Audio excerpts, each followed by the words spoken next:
बचपन में हनुमान जी बड़े ही चंचल और उत्साही थे। वे अपने आसपास की हर चीज को नए नजरिए से देखते थे। एक दिन सुबह सुबह उन्होंने आकाश में एक चमकती हुई लाल पीली गेंद जैसी वस्तु देखी।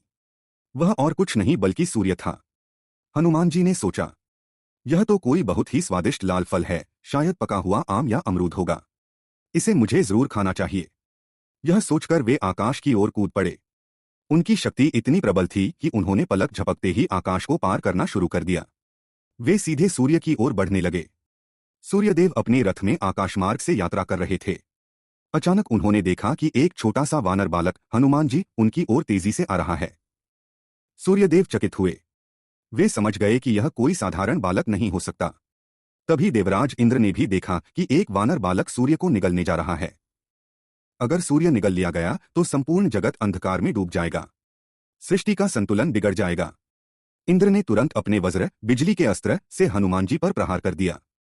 वज्र लगते ही बालक हनुमान नीचे गिर पड़े और बेहोश हो गए। उनके जबड़े पर चोट आई। तभी से उनका नाम हनुमान पड़ा, जिसका अर्थ है जिसका हनु अर्थात जबड़ा विकृत हो गया हो। हनुमान जी वायुदेव पवनदेव के पुत्र थे। जब उन्होंने देखा कि उनके बालक को चोट पहुंची है तो वे क्रोधित होकर सारी वायु को अपने भीतर समेटकर बैठ गए। संपूर्ण सृष्टि में हवा रुक गई। लोग प्राणी वृक्ष सब श्वास लेने में असमर्थ हो गए। हाहाकार मच गया। तब सभी देवता ब्रह्मा जी और महादेव के साथ वायुदेव के पास पहुंचे। उन्होंने विनती की, हे वायुदेव, कृपया शांत हो जाइए। आपका पुत्र दिव्य बालक है। हम सब मिलकर उसे असीम वरदान देंगे। हनुमान जी को वरदान।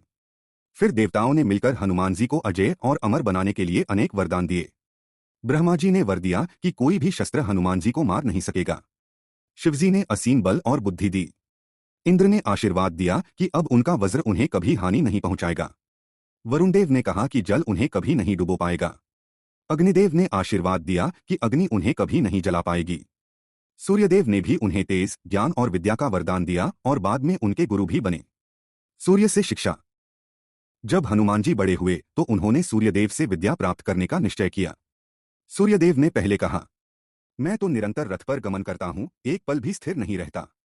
मैं तुम्हें शिक्षा कैसे दूं? हनुमान जी ने उत्तर दिया, गुरुदेव, मैं आपके रथ के आगे पीछे दाएं बाएं जहां भी आप जाएंगे आपके साथ साथ चलता रहूंगा और शिक्षा ग्रहण करता रहूंगा। हनुमान जी ने सूर्यदेव का यह प्रस्ताव स्वीकार किया और उनके साथ चलते हुए समस्त वेद शास्त्र ज्योतिष और अनेक विद्याओं का अध्ययन किया। इस प्रकार बचपन में सूर्य को फल समझकर निगलने का प्रयास करने वाले हनुमान जी बाद में सूर्यदेव के शिष्य बने और उन्होंने उनसे अपार ज्ञान प्राप्त किया।